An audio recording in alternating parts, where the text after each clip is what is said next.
এই গল্পটি হলো নিজের বাড়িতে আটকে পড়া একটি মেয়ের গল্প। সে তার নিজের বাড়িতেই আটকে পড়ে এবং তাকে যেন কেউ বাইরে যাওয়া থেকে আটকাচ্ছে। সে শুধু কাঁদতে থাকে আর চিৎকার করতে থাকে। সে কিছুই বুঝতে পারে না এবং তার সঙ্গে তার বাড়িতেই অলৌকিক ঘটনা ঘটতে থাকে, কিন্তু তার কথা শোনার মতো কেউ ছিল না। এই গল্পটি পুরো দেখুন। সেই মেয়ের সঙ্গে সেই অজানা শক্তি কী ঘটনা ঘটালো, নাকি সে বাইরে বেরোতে পারল। এই মুভিটির নাম 105 মিনিট। এই গল্পের শুরুতে আমরা একটি মেয়েকে দেখতে পাই। সেই মেয়েটি গাড়িতে করে বাড়ির দিকে যাচ্ছিল এবং জোরে জোরে বৃষ্টি হচ্ছিল। সে বাড়িতে এসে দরজা খুলে ভিতরে প্রবেশ করে তখনই কারেন্ট চলে যায়।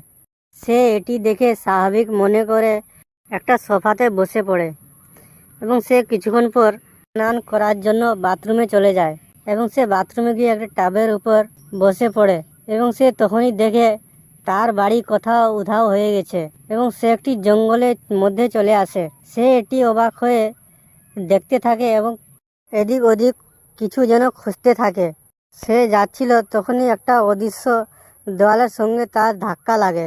সে এগুলি দেখে অবাক হয়ে যায় এবং কিছুক্ষণ পরে সে আবার সেই স্বাভাবিক জায়গায় চলে আসে। সে এগুলি দেখে ভয় পেয়ে বাড়ির মধ্যে ছুটতে থাকে এবং সে এক কোণে গিয়ে বসে পড়ে এবং সে শুধু ভাবতে থাকে। তখনই হঠাৎ একটা গলার শব্দ ভেসে আসলো। সে বলতে থাকে, কে তুমি? এই কথা বলে জোরে জোরে হাসতে থাকে। আর হাসিটি স্বাভাবিক ছিল না, সেই হাসিটি ছিল একটি ভয়ঙ্কর আত্মার হাসি। সে এগুলির সাউন্ড শুনে সেই মেয়েটি জোরে জোরে ছুটতে থাকে এবং ভয়ে কাঁদতে থাকে। ছুটতে ছুটতে তার রুমের মধ্যে চলে যায় এবং সে মোবাইল খুঁজতে থাকে। তখনই তার রুমে থাকা একটি বড় আয়নাতে তার নিজের ছবি উঠে আসে। সেই কাঁচের মধ্যে থাকা সেই মেয়েটি নিজের মাথা কাঁচের উপর মারতে থাকে। তখনই সেই কাঁচটি ভেঙে যায় এবং দেখতে পায় সেই মেয়েটি নিজের মাথায় হাত দিয়ে আর মাথা দিয়ে রক্ত বেরোচ্ছে এবং সে এগুলি দেখে একটি সোফার মধ্যে গিয়ে বসে পড়ে। তখনই একটি জোর গলায় তাকে কেউ যেন ডাকছে। সেই মেয়েটিকে তার বয়ফ্রেন্ড ডাকতো জানু নাম ধরে। সেই ভয়ঙ্কর আত্মাটিও তাকে ডাকতে থাকে জানু জানু বলে এবং সে এগুলি শুনে আরও আতঙ্ক হয়ে পড়ে এবং সে ভয়ে চিৎকার করতে থাকে এবং সে দেখতে পায় আবার তার বাড়ি যেন কোথাও উধাও হয়ে গেছে এবং সে একটি জঙ্গলের মধ্যে রয়েছে এবং সেই জঙ্গলটি আগুনের মধ্যে পুড়িয়ে যাচ্ছে। এগুলি দেখে সে অবাক হয়ে চারদিকে দেখতে থাকে এবং সে সেই আগুনের কাছ থেকে দূরে যেতে থাকে। তখনই তার পা কেউ যেন টেনে নিয়ে তার বাড়ির মধ্যে নিয়ে গিয়ে একটি লোহার জঞ্জিরে তার পা বেঁধে দেয় এবং তাকে জোর গলায় বলতে থাকে, এবার কি করে বাইরে যাবে? সেই মেয়েটি তার পায়ে বাঁধা সেই জঞ্জিরের ওপর প্রান্তটি জোরে জোরে টানতে থাকে এবং খোলার চেষ্টা করে। তখনই এক পর্যায়ে সেই জঞ্জিরের ওপর প্রান্তটি খুলে যায়। সেই জঞ্জিরের ওপর প্রান্তটি বাঁধা ছিল একটি চারকোণিয়া লোহার প্লেটে কাঁটা দিয়ে গাঁথা ছিল। এই জঞ্জির সহ সেই মেয়েটি টানতে টানতে বাইরে যাওয়ার চেষ্টা করতে থাকে। সে একটি সিঁড়ি থেকে নেমে আসছিল, তখনই সেই প্লেটের মধ্যে থাকা কাঁটাটি তার পায়ে গেঁথে যায়। সে তার ব্যথায় কাঁদতে থাকে এবং চিৎকার করতে থাকে।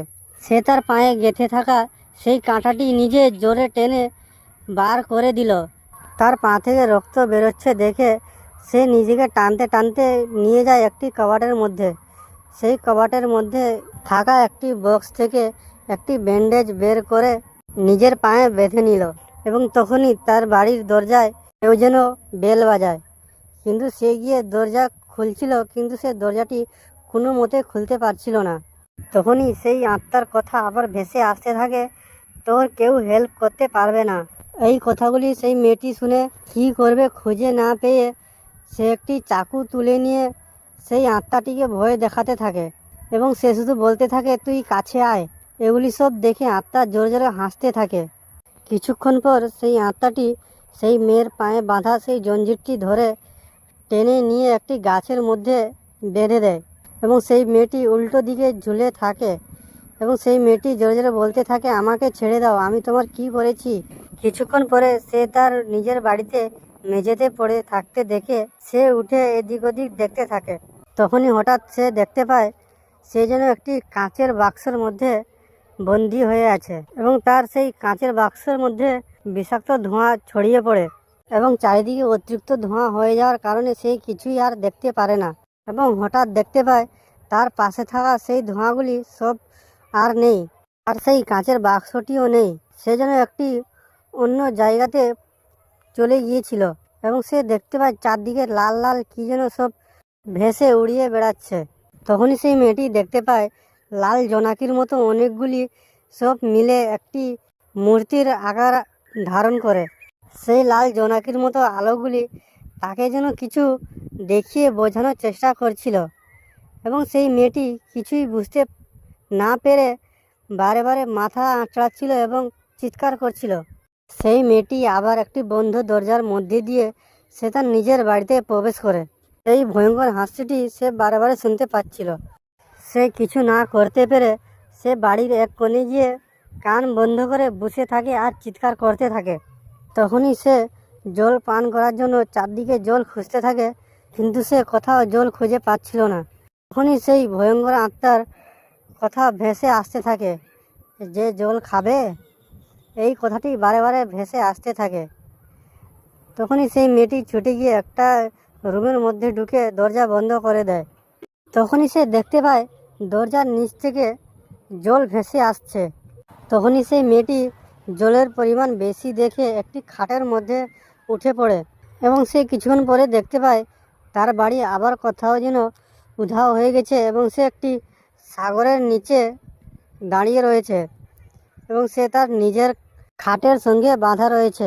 সে কোথাও যেতে পারছিল না এবং তার দম বন্ধ হয়ে আসছে দেখে সে তার খাটে থাকা সেই বাঁধনটি খুলতে থাকে, কিন্তু সেই বাঁধনটি কোনো মতে খুলছিল না।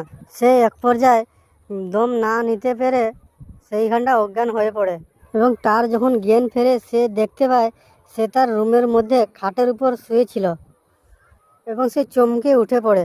সে নিজের খাট থেকে উঠে নিচে এসে এদিক ওদিক দেখতে থাকে। তখনই তার পায়ে থাকা সেই বাঁধনটি সে দেখতে পায় এবং সে ভাবতে থাকে সেই বাঁধনটি সে খুলে দিবে। সে একটি হাতুড়ি নিয়ে সেই বাঁধনটিতে জোরে জোরে মারতে থাকে। তখনই সে একটি সুড়ঙ্গ দেখতে পায়। সে ভাবতে থাকে সেই সুড়ঙ্গ থেকে বাইরে বেরিয়ে যাবে এবং সে সেই সুড়ঙ্গের মধ্যে প্রবেশ করে। সে অনেকক্ষণ সেই সুড়ঙ্গের মধ্যে দিয়ে যেতে যেতে লাস্ট পর্যায়ে সে তার নিজের বাড়িতে আবার ফিরে এসেছিল এবং সে দেখতে পায় চারদিকে রক্ত ছড়িয়ে ছিটিয়ে পড়ে আছে এবং সে এগুলি দেখে আবার চিৎকার করতে থাকে। সে মেয়েটি এত কিছু সহ্য না করতে পেরে সে সিঁড়ি দিয়ে একদম উপরে ছাদে চলে যায় এবং ছাদ থেকে বাইরে যাবে তখনই তার বাঁধনটি দরজায় আটকে পড়ে। সে জোরে জোরে টানতে থাকে, কিন্তু সেই বাঁধনটি সেখান থেকে বেরিয়ে আসছিল না এবং সে বৃষ্টিতে অনেকক্ষণ ভিজে যাচ্ছিল দেখে সে নিজের বাঁধন পা থেকে বের করার চেষ্টা করছিল। সে তার পা থেকে সেই বাঁধনটি খোলার জন্য তার যত শক্তি ছিল সব লাগিয়ে সে তার বাঁধনটি নিজের পা থেকে টেনে বের করে দেয় এবং তার পা পুরোপুরি ক্ষত হয়ে রক্ত ঝরিয়ে পড়ছিল।